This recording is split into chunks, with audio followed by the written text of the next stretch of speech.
everyone, and this is interview, I think, number 9. We've taken a few weeks off deliberately because we wanted all the videos that we'd published to just, settle with everyone. A lot of people were asking for when the next one was, and we had to think about it. We're going to continue to interview riders solo, but I really love the idea of interviewing the families of Brunswick. We're always known for our culture and the way that families stick together. And I mean, right now in this current situation, family is everything really. And whether you're living together or not, the connection is great. And as a club, we're trying to also ensure that that connection is vibrant. We do it with our Zwift rides, and we've had a resumption to training, modified as it is, but that's been great fun. So tonight, and it is tonight when we're recording this, and will probably be some other time when we actually publish it. But I have 2 very special guests, 2 people who have been great contributors to our club. One is Harry Hart. So Harry was on our committee from 2010. And he can explain how long in a minute, but also CV board member, a promoter. He's a Sydney Swans supporter, which I just asked him offline how he ended up getting to that. So we probably will ask that one as well. And joining Harry is his son, Riley. So Riley Hart, as we know, is a champion cyclist, still only 21 years old, just turned 21 a month or 2 ago. So it's amazing how when I joined the club, Riley was already one of those riders that was established. And if I think about it, you were only about 15. So it's incredible. And, Riley, you would have seen the club change as well. And Harry's the person I call one of the few people who really stood up. And when I say few, a small group of people stood up and helped deliver to us the wonderful velodrome and the club rooms that we've got. I'm so honoured to be interviewing the 2 of you. Welcome. Thanks. Good to be here. Yeah. Indeed. Thank you for the opportunity, Ag. No, it's great. I'm looking forward to this. So we're going to rotate the questions. We'll start with Harry, and then I'll cut over to you when appropriate, Riley, and we'll just go backwards and forwards and backwards and forth, whatever. And we'll probably go off script. Why not? So let's start. Harry, many of us enter the sport with a history of cycling. So, I come from a family of cyclists, been involved, and everyone's got a different story though. So what's yours? How did you get involved in this wonderful sport? Well, I guess despite coming from Tassie, which I've since learned from getting involved, is indeed a very much, particularly northern and northwestern Tasmania, a hotbed of cycling, and I've come to appreciate and enjoy that over the years. But it really came down to Riley, and the fact that Riley was such a bad AFL football player that we were looking for another sport, and. We used to. I remember when I moved down to Melbourne in 1999. Riley was 12 days old. I was working down here, and after work, particularly over the summer, we lived quite close to a park, and he and I would go riding on our bikes around the park, and it was pretty apparent that he was a fairly competitive little kid who wanted to try and do the longest skid. The sort of time, how long it took to do a lap of the park, and. I guess it was somewhat after that, after a couple of years of Auskick, which wasn't particularly enjoyable, I think, for either of us, given the Melbourne winters, that, I think he was 6, about to turn 7, and he said, Dad, I really want to get into cycling. So thankfully I had a brother-in-law who rode, and he asked around and suggested that we pay a visit to Brunswick Cycling Club, to the Sunday clinic. So I guess it's all down to Riley as to why we're involved. Yeah, that's really interesting because the kids do dictate. I remember when we were in Sydney, that's exactly what my daughter said to me. She said, Dad, I want to race bikes. I mean, she'd been brought up watching bike races, etc. But I myself wasn't on the bike at the time. So it is, it's fate, I guess. So Riley, over to you, mate. Like, I know Dad said the training wheels part and you tried to do the longest skid.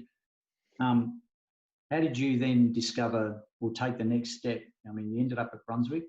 What's the clinic would have been the first thing, I guess? Yeah, it was actually, it was an immense disappointment. I remember the day we turned up to clinic, because by riding, I all I associated it with was jumps and skids, and I think when I said I want to try riding, I wanted to try mountain biking, or more specifically BMX. It kind of came from a love of motorbike riding, and mum was pretty against that. So riding my bike was the next best thing, you know. Get a bit of adrenaline, get some speed up. So I was pretty disappointed. I remember turning up to the clinic, but no, day one at the clinic, I've got probably two memories. The first was I was 6 at the time, and I was pretty little. I was a little kid, and we had to we had to shim we cut a Coke bottle. I can't remember. It might have even been Andrew Gannon. He got the pliers out and he cut a Coke bottle up so that we could fit my seat post better. We put it right down it, and we put a Coke bottle around it so that it wouldn't move around anymore, because we'd gone below the point. And yeah, got out there and registered, did the clinic and registered for F grade. And I think by the end of that, I was pretty hooked. But definitely it took a while to get over the fact that there weren't any jumps there. It's funny because the modern day Riley, hopefully in a year or so, might be able to use a pump track at the velodrome, because that's something that we're investigating. Oh. We've put a little proposal in for, so that would be great. That if that I've only joined the sport 15 years too late. Well, you know, you can come back. You can come back on a BMX. Just don't come back with anything for motor. So, Dad says that you want to race. Yeah, you said you were hooked, but you know, everyone's got a clinic story. Somehow you got your name in the paper, and that got you pretty excited. What happened there? Yeah, well, that was the best thing ever. I remember at the bottom of the age in the sports section, they always had results. I don't. It seems like just such like a local paper little thing, but it was the age every week, and they had all the footy results and the cycling results, and yeah, sure enough, I think I won my 2 F grade races, and then maybe got second in the handicap or something like that. And we got the paper. I highlighted my name and cut it out and stuck it up on the bedroom wall, along with I think it might have even been a photo from the Austral. There was one more photo in the paper that it might have even been. I think it could have been Mitch Docker, like a photo of him racing or something like that. And I just cut all that stuff out, and that was the beginning of my cycling scrapbook. And I kind of had to go back to add some more things to the scrapbook. It serves as a reminder of how wonderful that incentive is, isn't it, Harry? You know, your name in the newspaper. Absolutely. I hardly ever got it. Yeah, and look, one thing, when you asked for a bit of a background and a brief, one thing I'd forgotten, which Riley reminds me of now, is at the time we were moving house, so we were renovating a house in South Melbourne, and at that point we were living with with Riley's mum's parents in South Yarra, and they lived next door to Jerry Ryan. And Jerry and my father-in-law had become friends, and it was 2006, I think, by then. So Riley was 7. He offered. Jerry understood that Riley was interested in cycling. He offered us tickets to the Commonwealth Games track cycling, and I remember that Riley and I went along. We had front row seats in the back straight there, and I think we watched Cam Meyer maybe win the points race. Riley, was that right? Oh, no, it may be a bit early for that. Yeah. Can't remember. I just remember I remember having an absolute blast. And Jerry was very generous to give us those tickets. But yeah, that was an early hook. I think that, as well as the Tassie Christmas Carnivals from the year before, that was a little bit of exposure to cycling, just a chance, kind of. Well, what's this? But yeah, it wasn't until the clinic that I was like, yeah, this is it. And the Christmas Carnival was a trip back home, was it? Is that how you end up at the carnival? Yeah. I just back in Tassie for Christmas, and my grandfather, obviously, like when you're in Tassie for that long, you kind of know that the carnivals are on every year and what track to go to. And I think it was just something to do on a Friday night. And yeah, I was definitely, my interest was peaked by that point. Like, yeah, It was quite funny with the Christmas carnivals. Riley had done them, I think, for the first 2 or 3 years, and by that point, the local paper there, the Examiner, was calling him a local from Tasmania rather than being a Victorian. And I think he probably did them every year. I think he would have done it. There was no under 11s. I think he competed in the under 13s as an under 11, and then right through under 13s, under 15s, under 17s. And even under 19s, I think. So yeah, the Christmas carnivals have their own tradition, and was certainly influential, I think, for us both in particularly meeting, as you say, cycling families and understanding the passion around the sport, the history of the sport. Yeah, they have wonderful history. The carnivals in Victoria, New South Wales has good carnivals too, and the Tassie ones are iconic. We just need to work out how to get the crowds back and keep them vibrant. But they're wonderful wonderful events. So it's a good segue then. Thank you, Riley, for that. We'll park your career so far, and we'll get back to it in a moment. But Harry, you've we talk about carnivals, and the first thing I think about with carnivals is a show. How do you make it attractive? And I've known you for a little while, and you're entrepreneurial, and your time on the committee was busy organising so many things. You're a CV board member and you're a promoter. So there's a few things that you can just dump everything onto us and tell us all about that. Look, I've got a good friend who, when that first happened, he made a joke which has kind of stuck with me. It's like, all right, so your son started cycling, so you decided to try and professionalize the sport. It was like, it really wasn't like that at all. It was, I guess I'd established a business here by then, and could see the love and the passion around the sport, and could equally see, I guess, the opportunity around it. And I hadn't come through the years of involvement of being a commissaire or these sorts of things. And look, I guess I think Klaus Mueller might have been president and Glenn Pearsall over that point. I just said, hey, look, I'm happy to put my hand up and help however might be useful. I suggested perhaps, if there was a place on the board, I'd be happy to get involved. They warned me off that quite quickly, suggesting that it was at that point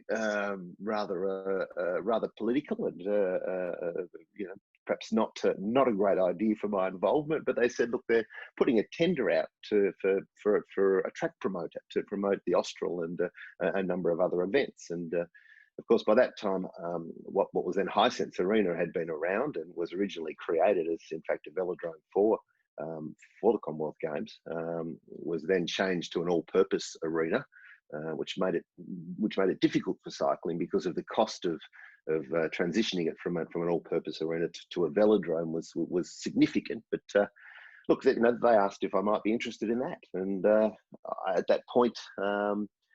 I guess I did some research, and I saw what they were doing in the UK with an event called the Revolution. And I sort of sent some emails, made some phone calls, connected with the creators of that.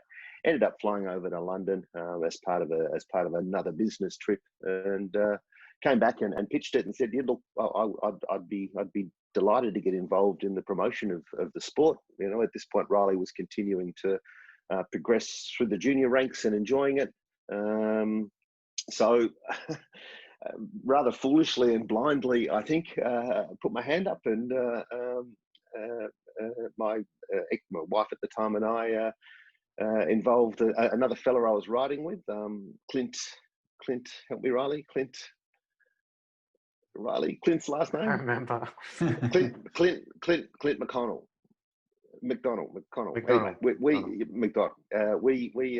put our money where our mouth was, and we ran our first Revolution event at Hisense Arena. It was pretty much packed out. There was a massive smash in the back straight, which created a lot of PR and press. There were diners in the middle. There was rock music. There were lights. So we pretty much took the Revolution idea from the UK and presented it here, and it seemed to go very well. So I guess that's how it started. Yeah, well, I remember it was great. So what year would that have been? Was that 2000 and? I think that was 07 maybe. 07, okay. I think was the first one. Yeah, we promoted right. No, I reckon it was the end of 07. and we promoted, I think we ended up doing 6 or 7 revolutions. We did a couple at Disc. We did a Cycling Australia sort of stood up and contacted us, and so they suggested we take on the promotion of the Track World Cup, which, you know, again, probably I'm more of a creative than necessarily a detail person, and I said, sure, no problems, we'll do that. And you know, when I realised that for a track World Cup, you need to pay for all the teams to get here and be accommodated and feed them. For a Track World Championships, you don't. So we got some money out of the government, but it wasn't nearly enough. And despite good attendances, it was it was probably a hard lesson learned from a financial point of view. Well, we were very proud of the event, and in fact, you know, one of the proudest moments was broadcasting it live on Fox Sports, and really, you know, getting track cycling, you know, making it not just every 4 years or every 2 years through the Comm Games and the Olympic Games, but a much more frequent event. But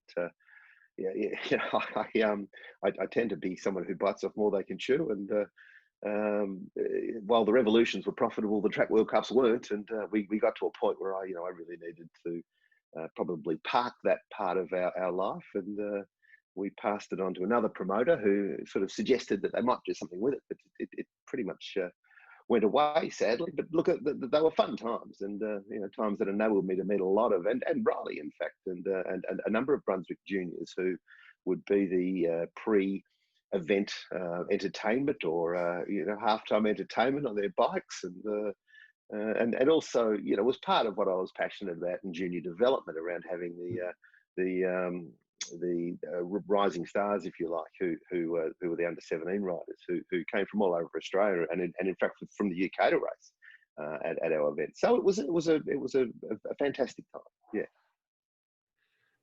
So that's very interesting with the whole promoter business, and I've got to say that we're still looking for that magic potion that creates these great events. Being so far away, you know, many have tried and not necessarily failed, just come up short. But the way you just explained it there just really does bring home how expensive it is, how much you put yourself on the line, and so many things have to go your way as well. You know, and these days there are more and more races too. So to actually bring the best talent down to a country like this isn't as easy as it sounds, even if you've got all the bells and whistles. And, you know, Hisense now, you know, we're not using it for the Austral this year. Should we have an Austral? Sorry, it's rescheduled to next year, but it's just too expensive. So it's a shame that we're not going to be able to use that. But we've also been blessed to be one of the few states in the world, cities in the world, I think maybe the only one, to have 2 indoor velodromes. So indeed, yeah. We've still got a good one over at Disc. It needs a bit of an upgrade, but that can certainly be used. So during all of that, we haven't really hit the time of the Brunswick Committee, and we'll get to that in a moment, because you're certainly, as I said in the intro, highly influential in getting us to the position we're in today, you and others that you'll talk about, no doubt. Yeah. But I find it amazing that you can do all of that and have to deal with those late night phone calls, getting people over, and, you know, flying over to London on a business trip. We all have business trips, and find time for something else. You still managed to start a blog called Cycling Dad. What was that all about?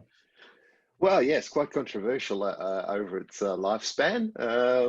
I guess it was my experience at Brunswick, and then you know, Riley and I jump in the car and we'd drive to Wagga Wagga or Wangaratta or some other town starting with W. There was so many of them, and I guess I learned pretty quickly that not all clubs were like Brunswick. So there wasn't an easy introduction to the sport. And you know, what people like Cam and Dave Morgan and I mean Alan at the beginning, and you know, Riley mentioned Andrew Gannon, and so fathers who are already, and Alf, of course, yes, and Alf, of course.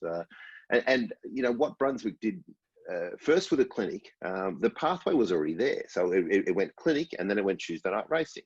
And at Tuesday night racing, you know, it was a drive for us from the other side of the river over to Darebin, I know the quickest way to get from South Melbourne to Darabit. I can guarantee you of that. But all the parents and all the club members, old and young, were able to, I guess, share and help each other. And here's a much quicker way to change that tube, or that seat needs to go up, or whatever it was. I mean, Brunswick, as a club, I guess gave me that and gave us that, that experience much more easily than I think I found other new parents to the sport were able to get it. And I guess it was at the time when cycling was booming, in terms of you had all these 40-somethings who used to play footy or cricket or whatever, and their knees were shot or their hips were shot, and cycling, at that time became the new golf. So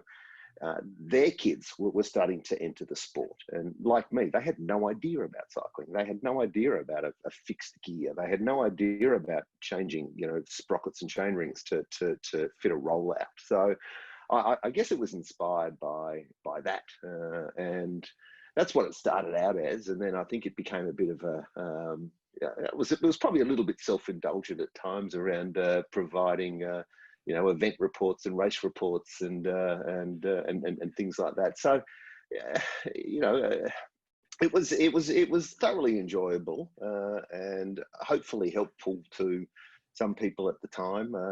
It did get me in a little bit of trouble when I was on the board of CV, and I perhaps offered opinions as the anonymous cycling dad. A couple of people had probably got wind of who I was, and when I offered constructive criticism around an event, it created a bit of a storm.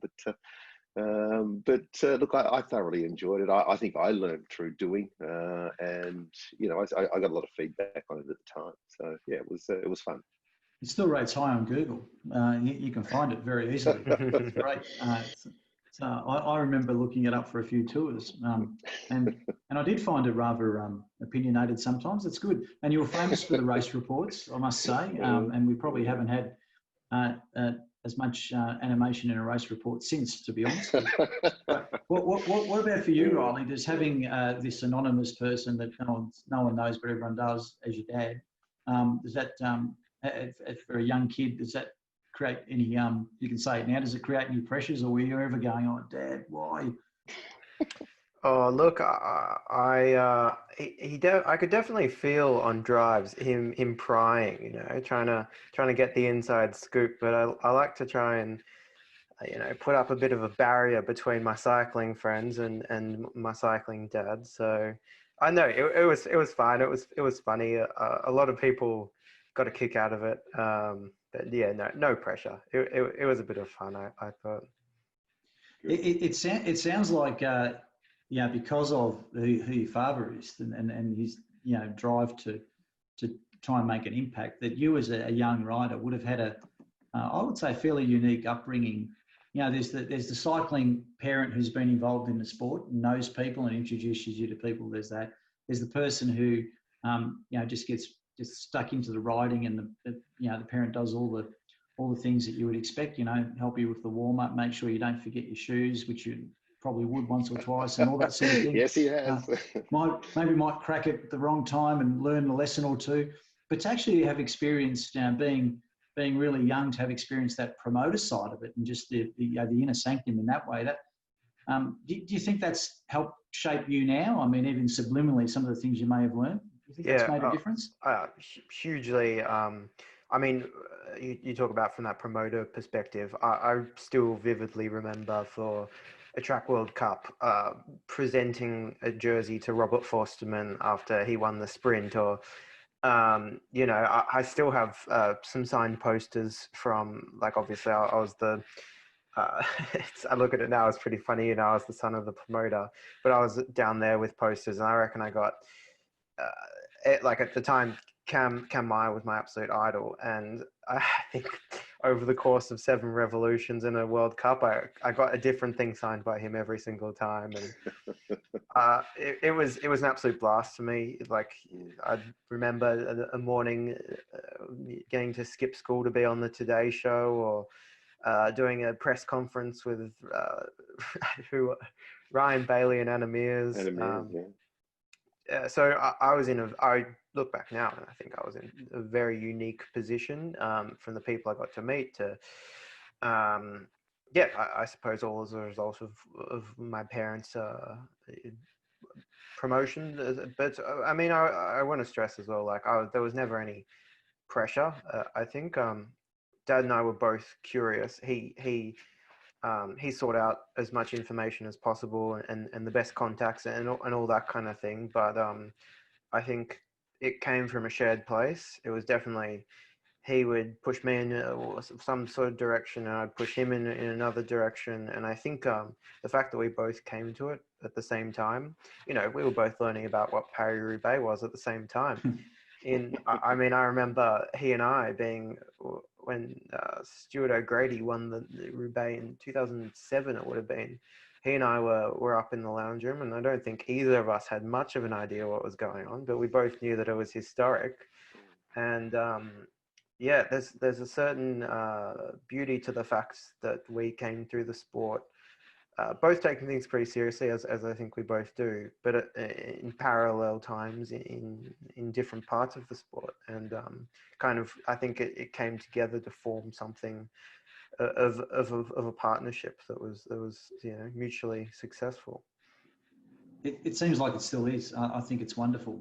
Harry, I'm going to change the background because there's the next part of this is about the promotion part in a different way. I mean, you promoted our club, and I think many people are grateful. And if they're not, I'd like to use this time to help people understand the background to the velodrome that we now have, and the work that was done on that. So I grabbed any photo, but this one here just says a lot to me. It's got kids.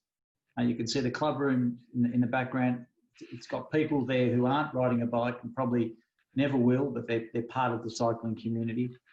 I could have easily have put one up from Saturday afternoon, actually, as we were packing up after a Saturday social ride and a responsible parenting forum that Cam ran, which was enormously successful, which we'll talk about a bit later too.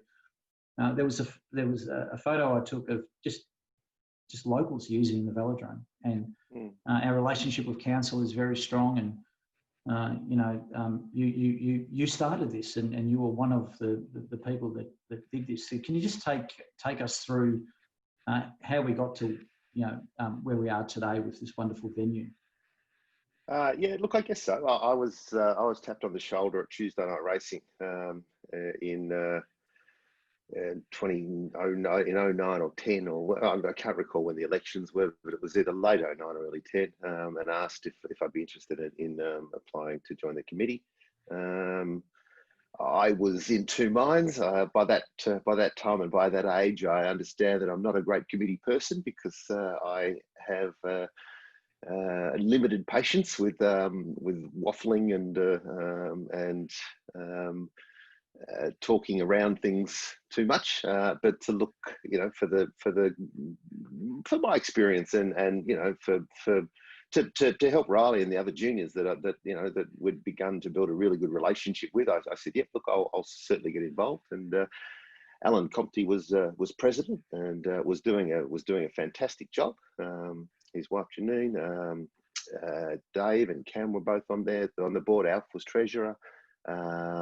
Just trying to remember others. My memory isn't all that good. I apologise. Perhaps Andrew Gannon was on there too at that time. I think Andrew might have been. He's been on there forever. Yeah, quite possibly. And look, I guess some of my earlier questions was look, who's got the relationship with our major stakeholder? The major stakeholder was the council, and it had somehow slipped, I guess. Changes in personnel both on the committee and at council had meant that there wasn't really a connection there. And about that same time, we found out that council was going to undertake a review of its recreational assets. And within Moreland, you've got both Coburg and Brunswick cycling velodromes, and there was some concern that only one would exist after this review. So I sought out people at the council.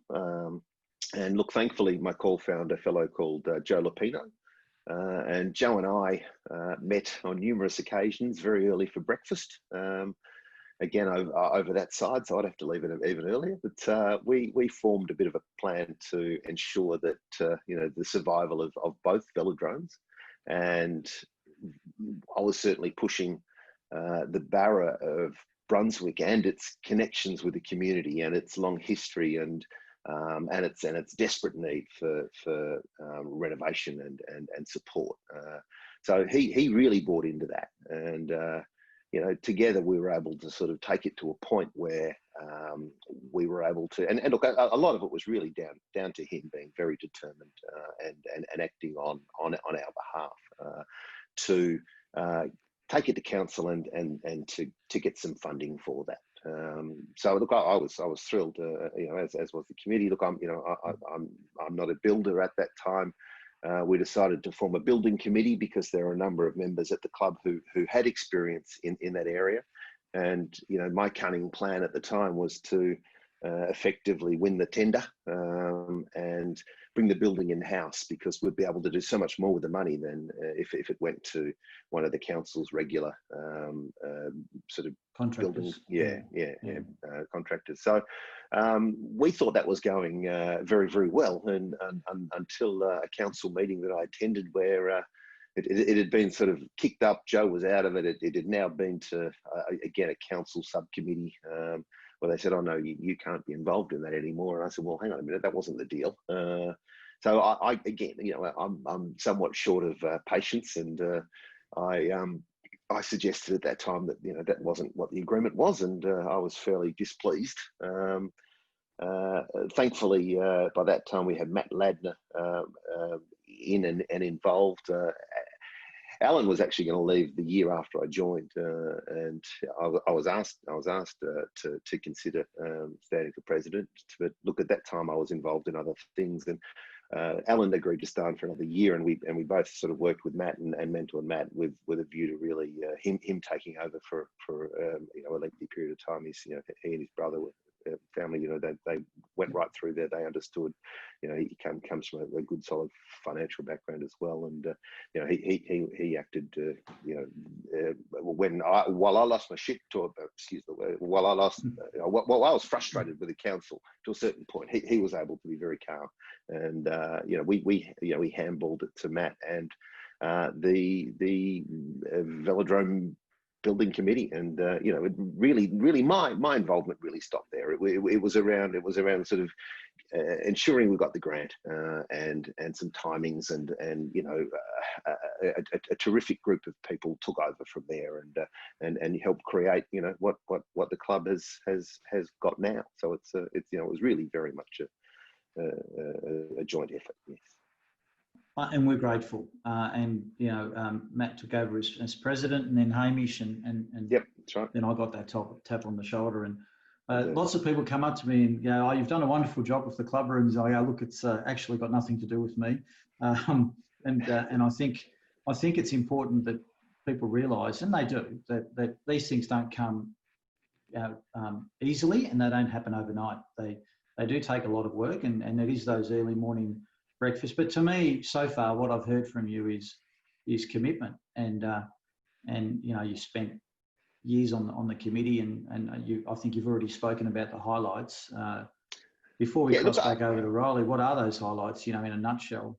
I mean, I think certainly, this is seeing the clubhouse built and the track resurfaced was wonderful. But I think one of the things that I'm most proud, I guess, is that like I was tapped on the shoulder, I was able to tap a growing membership base. So very talented people in certain areas. I was able to tap them on the shoulder and say, hey, come and get involved in the committee. And it was bringing together a group that looked after the centenary celebrations, which in fact I think your wife was on that committee. In fact, so some wonderful.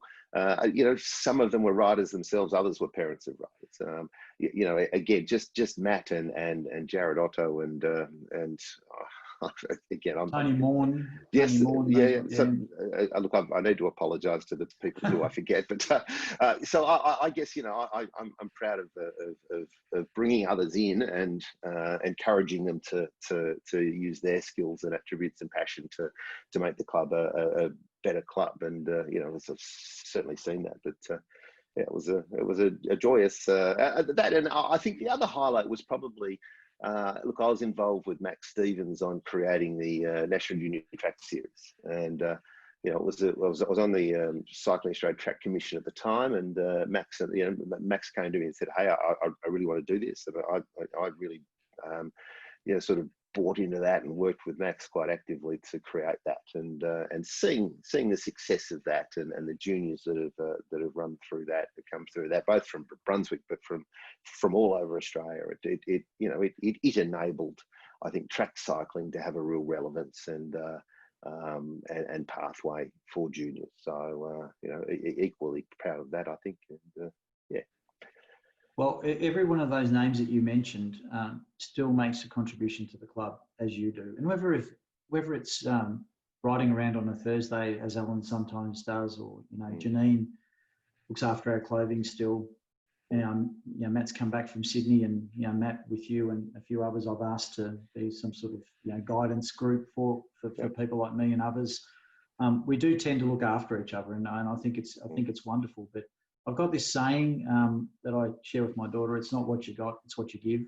And I feel that you're the sort of person that really that's symbolic of that statement. You are that.